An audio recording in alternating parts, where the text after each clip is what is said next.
What's up gamers, DreamcastGuy here, reviewing today the Darwin Project. Here we have another one of those strange early access games that's trying to be several things at once, and this one specifically seems like it's trying to cash in on the Battle Royale craze while also cramming in a lot of elements of survival crafting games. While both of those styles of gameplay are great individually, together they just don't work that fantastically. This game has a lot of action in it, but it never quite lives up to its full potential.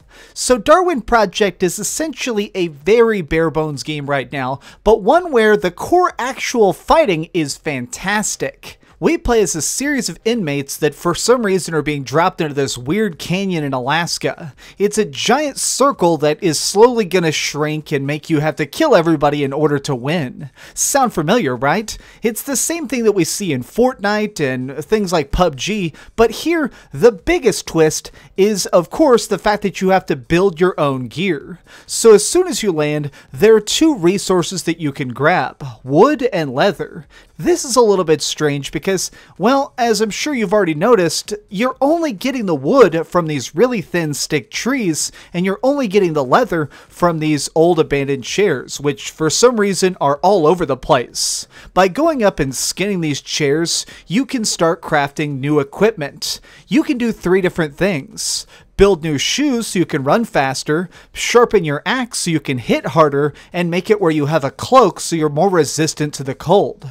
Since you're way up in the mountains, freezing to death is a real problem. So you'll notice that you have this little cold meter up on the top right next to your health meter, and this is something that I think is really fun because it makes it where you have to be a lot more aware of yourself situationally. Sometimes when you're tracking somebody and you're right on their tail and you know that you're about to score a nice sweet kill, you unfortunately have to stop and actually craft a fire and stand next to it for a few seconds to warm up your muscles. Now the reason I think this is so cool is because it creates a more desperate sense to a lot of these Battle Royale games that you don't really get. I like the fact that I'm actually having to slowly build myself up and get stronger, and if I make a mistake and neglect any part of my body, I'll die. Now, as an extra way to try and motivate you to scrounge all over the place, there are these huge nodes that'll randomly appear. These are called electronics. This is the main driving force that pushes you all around this valley.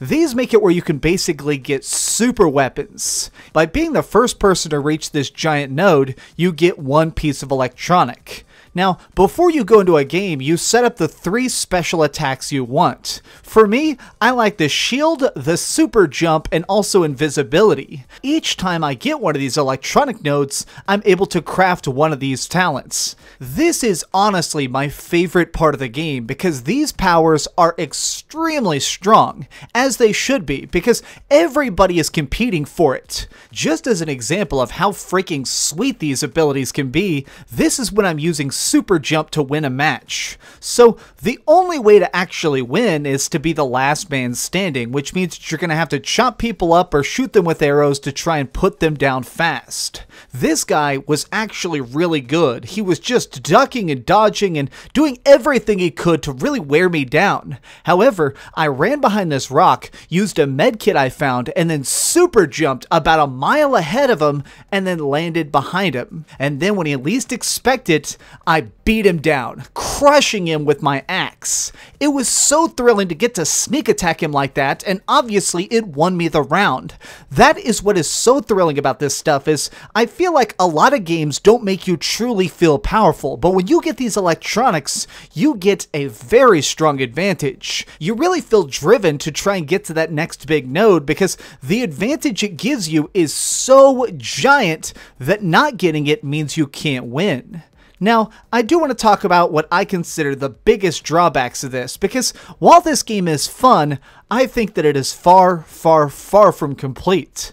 The biggest issue I have is the fact that there are only really 2 ways to attack. You have your bow and you have your axe, and that is it. There is no other way to really do damage other than trying to blast somebody off a cliff or something. Both of these weapons work very well and they have really tight controls, but my problem is then it makes it where there's no real depth to this game. It makes it where after I'd done 5 or 6 rounds, I honestly felt like I had already experienced everything that Darwin Project has to offer. I think that it's cool that I can upgrade my axe to deal more damage and build different kinds of arrows to do flame attacks or track my enemies, but at the end of the day, that's still only 2 ways to fight back. Now, the other really glaring issue to this game, and perhaps the thing that just confuses me as to why they even did it, is the fact that there is a special extra person in each game. There are 10 players that are in the valley itself that have to kill each other, but there's an 11th person who plays as the director. This person floats around as a drone, and by using their points, they can make it where they choose where electronic notes spawn. They choose which one of the zones are going to be closed first, and they can even do really powerful stuff later on, like actually nuke an entire area of the map. The reason this is just so weird to me is because all the time, I could tell that the director would actually get a bias. So not only can you do stuff to hurt players, you can do stuff to help players. If you like somebody and you see that they're playing well, you can actually swoop up and cure all their warmth. You can fill up their health. You can make it where they run really fast. You can make it where they're actually invincible for 20 seconds. Stuff like this completely breaks the match, because if you want, you can literally just follow one person around for the entire game, killing their enemies with nukes and stuff and helping that one player out. I have to say that this, more than anything, simply baffled me. Now, when I was playing this, I was doing extremely well, sometimes getting 5 kills in a match, which means I literally killed half of the total people in this valley just by myself. So as soon as the director took notice and started trying to help me out, I was a god. I was literally unstoppable because this guy is secretly hovering around invisible, buffing me any chance he can. Since every round is only 10 players, it already feels very, very small. This valley is quite tiny, and I found myself just kind of bumping into the same exact environment spots over and over again. But when you add in the extra element of the fact that there's this drone flying around, choosing who it wants to win, it kind of ruined a lot of the fun for me. Darwin Project, at its core, is a really original idea, and I think that the gameplay itself works on a really high level. The problem comes down to the fact that this is very far from finished. At this point, I'd consider this game, well, not even a third of the way done. We need a lot more places to fight, we need a lot more than this one character model, and I think that they need to dramatically reduce the power of the director. Maybe make it where the director is somebody on the map itself that can be hurt. That way, if the director is just helping one person out, the other players can choose to team up, shoot arrows, and kill the director, and make it where he can't come back for a minute. The idea that anybody can just kind of come in and break the game so much, it severely hampers the enjoyment of an overall rather unique game. Okay, so we've heard some good and some bad, but let's over to the ratings board and put a big number on it. I am giving the Darwin Project in its current form a 7.5 out of 10. This game really kind of shocked me because it turned out to be one of those games that makes me at one moment scream at the screen, I'm so happy that I managed to get a win, and then the next round be really frustrated when I see something about the game that's just flat out broken. I shifted back and forth on this game so much, but at this point, I'm definitely going to keep an eye on it. Normally, after I play an early access game for about 20 hours, I put it down and never go back. This is a rare exception where I'm definitely going to be sticking around and figuring out just how this project ends up. Thanks so much for watching, gamers. This has been DreamcastGuy with another review. If you enjoyed this video, please give it a like, share with your friends, and subscribe if you haven't already. But do me the biggest favor of all and keep dreaming.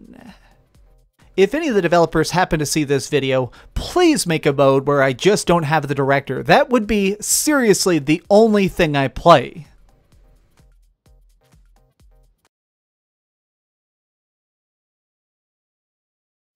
Oh, hey, I was just playing a little bit of Grand Theft Auto on my Darth Vader PSP.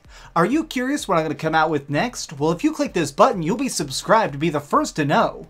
Also, if you click over here and here, you can see my latest review and my latest top 10. I promise, it was super good. or it was really bad and I'm sure you can just make fun of me in the comments. Either way, it'll be a lot of fun. Thanks so much for watching.